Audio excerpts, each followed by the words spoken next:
Pro-life advocates have been trying to chip away at the constitutional right to abortion provided by Roe v. Wade for almost 50 years now. Today, a hard-fought victory. Jonathan Keller, the president of the California Family Council, joining me live now. Good morning to you.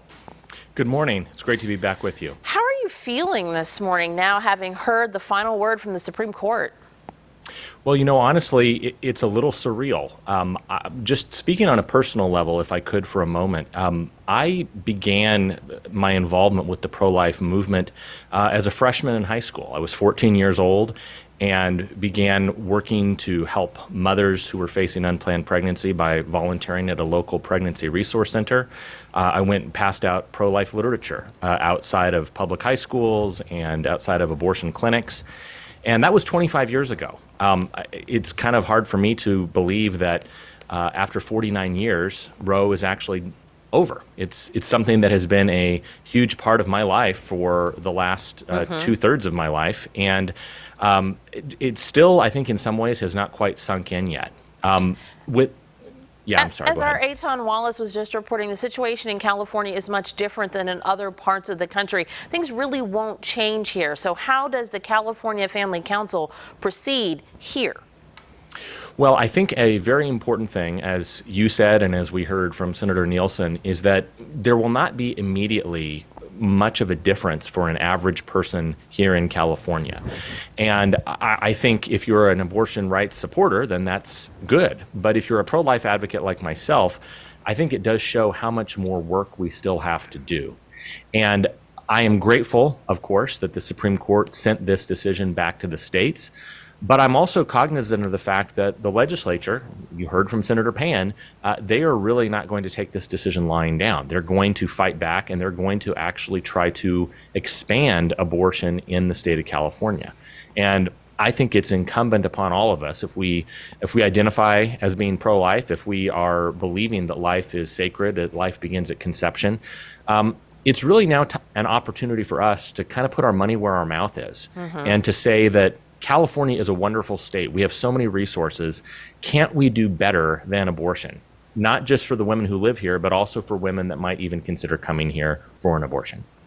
All righty. Now, more than 26 states have trigger laws set to eliminate or restrict their individual state right to the procedure. Now that Roe has fallen at the federal level, those are places where a young teen girl may now be forced to bear the child of her rapist, which could be a family member like a stepfather, because many of these laws do not provide any exceptions. Is that fair to that young teen girl's life to have to endure that? Well, I want to start off by saying first on the issue of exceptions or loopholes or whatever you call them, every pro-life advocate that I know, that I've ever met with in the last 25 years, does believe that there are medical circumstances where a woman's life is in danger and she should be able to have a procedure that will save her life. Sometimes tragically that does mean that the life in the womb is lost, but everyone I know does believe there are those rare circumstances. When it comes to rape and incest, I want to start by saying to anybody who has ever been a victim of sexual assault, anybody who is facing a pregnancy as a result of that, I think our laws are woefully inadequate in the ways we hold rapists and people who commit incest accountable.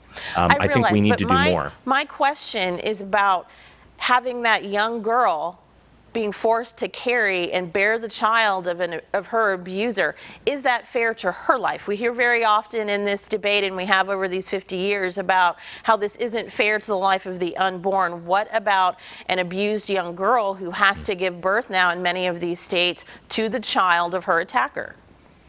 Yeah, so I have met many women throughout the years who have had abortions, whether it was a result of incest or rape or from some other reason.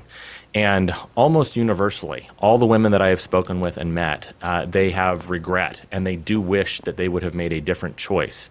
I've also met children who were actually conceived in rape or conceived in incest, and they've expressed repeatedly how grateful they were that they did have a right to life.